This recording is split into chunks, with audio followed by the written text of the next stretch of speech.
जब दादी ने घूंघट उठाया तो उनके पैरों तले जमीन ही खिसक गई। उन्होंने देखा कि अंदर निहारिका नहीं बल्कि राध्या थी। ये देखते ही दादी के तो होश उड़ गए, जैसे उन्हें कोई सदमा ही लग गया हो। उनका मुंह खुला का खुला रह गया। अभी राध्या ने जैसे ही उन्हें गिरने से संभालने की कोशिश की, दादी ने झटके से उसे धक्का दिया और गुस्से में लाल होकर बोली, तुम अभी इसी वक्त इस घर से निकल जाओ। मैं तुम्हारी शक्ल भी नहीं देखना चाहती। तुम्हारी हिम्मत कैसे हुई मेरे प्रथम से शादी करने की?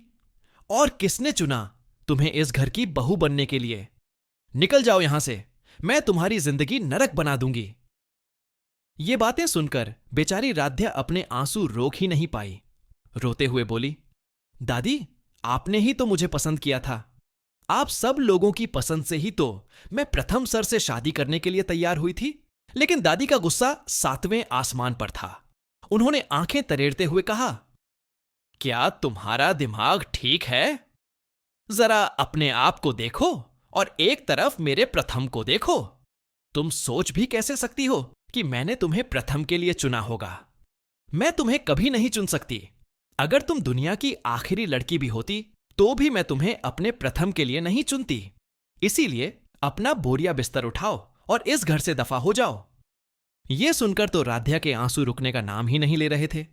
तभी रजनी बीच में आती है और दादी से कहती है, मां जी, राध्या इस घर की बहू है और वह घर छोड़कर कहीं नहीं जाएगी। आप ऐसा बिल्कुल नहीं कर सकती। लेकिन दादी तो अड़ी हुई थी। उन्होंने कहा, या तो इस घर में राध्या रहेगी या मैं। और इस मौके पर दुख की बात यह थी कि प्रथम अपनी दादी के साथ खड़ा था। उसने कहा, राध्या ही ये घर छोड़कर जाएगी, मेरी दादी कहीं नहीं जाएंगी। और बस इस पल में राध्या बिल्कुल अकेली पड़ गई थी। लेकिन दोस्तों, हमारी राध्या इतनी आसानी से हार मानने वाली नहीं है। वो डटकर इस घर में ही रहेगी और सबके दिलों में अपने लिए एक खास जगह बनाकर रहेगी। यहीं से शुरू होगी प्रथम और राध्या के खट्टे मीठे प्यार की कहानी। तो देखना ना भूलें अपनी इस पसंदीदा जोड़ी और अपने फेवरेट सीरियल मन अति सुंदर को। और हां, अगर आप भी अपने परिवार के लिए हेल्थ इंश्योरेंस लेना चाहते हैं तो मुझे जरूर बताएं। मैं इसके ऊपर एक पूरी वीडियो बना दूंगा।